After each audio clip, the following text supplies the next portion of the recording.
even though the Atlanta Falcons defense started out slow in 2016, it progressively got better and partially helped them reach them to the Super Bowl and was one of the best teams in franchise history. Now, when you look at the Atlanta Falcons, definitely their offense comes to mind. I mean, it's really hard to argue when you have those great offensive numbers that they don't have a great offense. They do. They have a great offense out there. But also, their defense is definitely up and coming. And when I saw them during the playoffs and that run into the playoffs during the regular season, I was very, very impressed by the defense. The defense looks as if it's the emerging Legion of Boom, almost as if it reminds me of the 2012 Seahawks Legion of Boom defense back there. And I look at that, and you have Dan Quinn, who's one of the architects of the Legion of Boom. And when you look at Dan Quinn obviously keeps a lot of the similar stuff there. Obviously, they still play that cover 3 defense, but they tend to blitz a little bit more just because it feels as if their pass rush is usually on Vic Beasley for the most part. I know they had Dwight Freeney last year, but he's used in most of these situations. Kind of hard to use a person in their high 30s in there for every single play. Now, one thing for sure, when I look at this Falcons defense, it definitely created a lot of turnovers, and when you look at that, that's definitely something that's helpful. People love turnovers, but there's a lot of speed there too. I really love how Deion Jones played. He might not be the biggest linebacker in the world, but he's a sideline-to-sideline kind of guy, and it really helps. And obviously last year, that defense could have even been better if they had Desmond Trufant. Just imagine if they had Desmond Trufant. He's related to Marcus Trufant, who played for the cornerback for the Seattle Seahawks not too terribly long ago. And he has some sort of relation. I think he's like a brother or a cousin of some sort. And if you put them out there, that would have really helped. But when they had Robert Alford out there playing second guard, he did a pretty darn good job.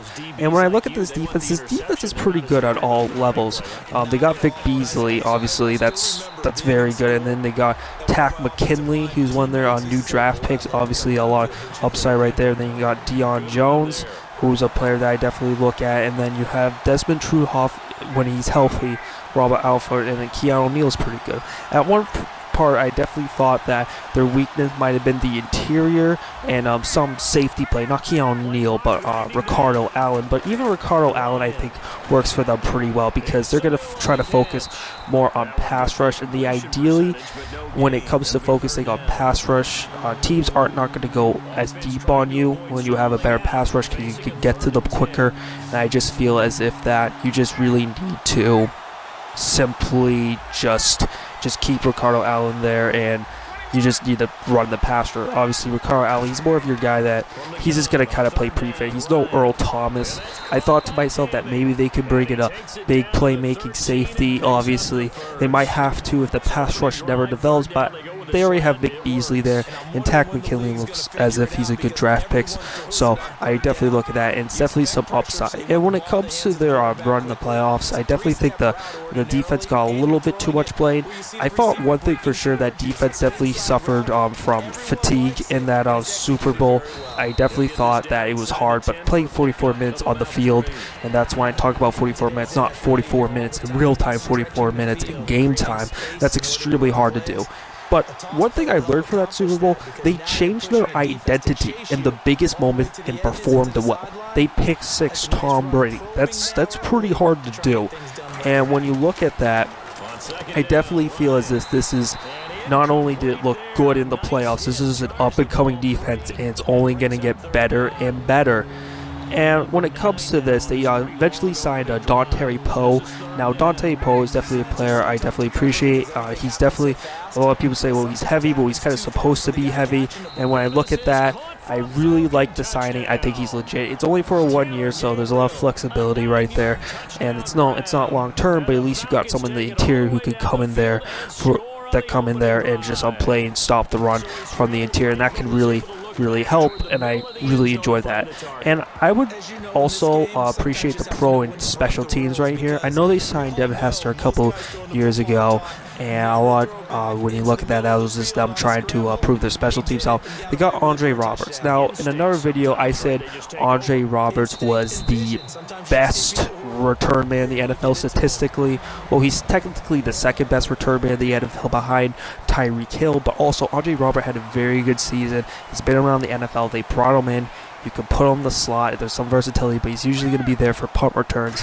And I think you definitely got yourself a good punt return, because in that Super Bowl, I definitely saw special teams were definitely taken advantage of, because the Patriots almost blocked a extra point, I believe, early on in the Super Bowl. And ideally, I knew the Patriots, they had some onside kicks. They had some mishaps on special teams themselves. But ideally, when you look at the Falcons special teams, as if there was some questions there where how good this unit is, and I definitely felt it was improvement. And I just want to throw that up there because the defensive special teams plays a huge role. Now, really back to their defense, I feel as if when you saw from Robert Alford, he's definitely more emerging as one of the better cornerbacks in the league. You're definitely looking at a top-tier duo.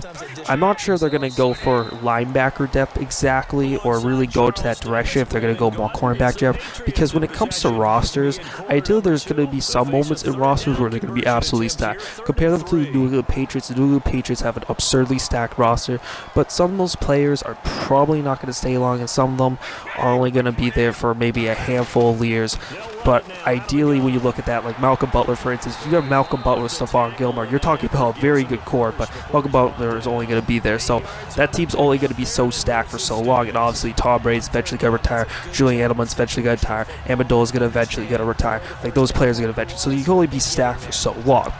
And when I look at that linebacking core, I guess we have Deion Jones there. You could put more linebackers there. Maybe more coverage linebackers. I think that's one thing that the Patriots exploited in the Super Bowl.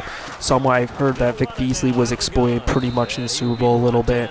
If you look at some of the big plays, I've heard there was a big pass interference call late in the game. This was during the overtime. It was the pass to Martellus Bennett, and he jumped up in the air. And obviously, if you're going to hit someone, you're going to have to look at the ball too for it not to be considered PI. And PI is very ticky-tacky, and that was very ticky-tacky. And they almost come home, but linebackers maybe in the coverage game, and that would be something there. In interior defense, because you don't have a long-term solution, but I think Dontari Toe, if you can resign him, he could be good, because you just got one guy in the interior that's just there to stop the run, and that just could be awesome right there. Now, when it comes to safety play, I brought up the fact that they might bring in another guy to replace Ricardo Allen. Now, Ricardo Allen isn't a bad player. He's pretty good himself, but ideally maybe another playmaker, because Keanu O'Neal looks like he's emerging. Also, I prefer that Ishmael person on their defense. I thought he was more of a playmaker last year. I think he almost got a pick in the Super Bowl against that was the big Julian Edelman catch, as we all remember, and I feel like if you put Ishmael right there, he could have obviously put that, but he was probably fatigued, but he made a lot of big plays.